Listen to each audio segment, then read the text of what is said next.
Hello everybody, this is Dragonsgaming. Welcome back to Reccomend Me. It's been a long time, hasn't it? Today I'm going to be recommending one of my top 3 favorite animes as I've watched it recently, JoJo's Bizarre Adventure. I'm going to do my best in this Recommend Me not to give any spoilers for the anime if you haven't seen it. We're going to just start off with the basics.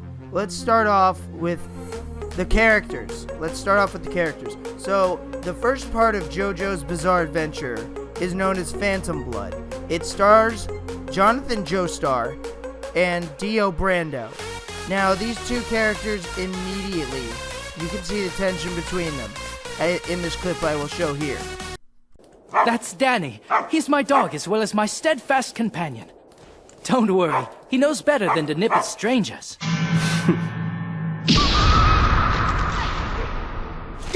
What was that for? How dare you! So this is the brat I can feel all the dog lovers just like cringing and wanting to kill Dio. Yes, and it doesn't stop there. Dio tries to take over Jonathan's family, basically be the man of the house, and be the favorite of the father.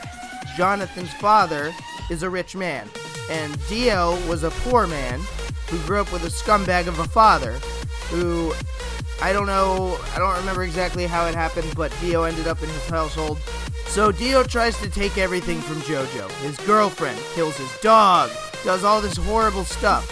And yes, but Jonathan gets tired of Dio's stuff very quickly. But I'm not going to go too deep into the plot and all this. So let's move on to the dub versus sub. Now, for those of people who don't watch anime, sub is subtitles with Japanese voice acting, and dub is English voice acting with no subtitles. Now, my preference is always dub, because I usually can't keep up with the reading while watching the anime. However, both the dub and the sub are incredible in this one. Here is just a few examples of dub and sub. I'll take that as a no. You thought your first kiss would be JoJo, but it was I, Dio! まだだよな。初めての相手はジョジョではない。このディオだ! Now I know what you're thinking. Dragons, why would I want to watch this anime? First off, the artwork is great, as you've seen. They have an amazing narrator who tells facts behind the characters and facts behind the places the characters go in between cutscenes and whatnot. The voice acting is really good, and honestly, a lot of good memes have come out of the entire series. Here's just a simple clip of how the narrator plays into the whole story. This clip I'm showing you is from Part 3, Stardust Crusaders. Like I said, I'm not going to try to spoil anything, so I won't show too much of it, but here you go. 1,000 yen? In the Middle East, Japanese and Western business practices are by no means universal. Namely, prices change and are open to negotiation. With no understanding of how to haggle or how to value goods for sale, first-time visitors can become easy targets for exploitation. So the next thing I want to talk about here is the fight scenes, because the fight scenes in this are really cool. Some of them are really intense, and it's not your average, oh, I just gotta beat the living hell out of my opponent.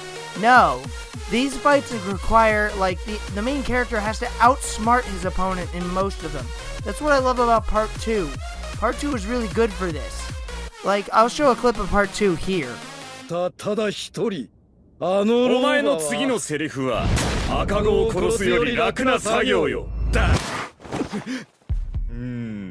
さらにおめえはこいつなぜ穴を開けられて生きていられるんだという。こいつなぜ穴を開けられて生きていられるんだ。よーく見ろよ。この時計の文字盤をよ。So this is why I really like Part 2 of JoJo, which is known as Battle Tendency. Because Joseph Joestar is just well played, and the plot was really well played out. I really love the fact that Joseph decided to outsmart all of his opponents. It really made the part for me, you know?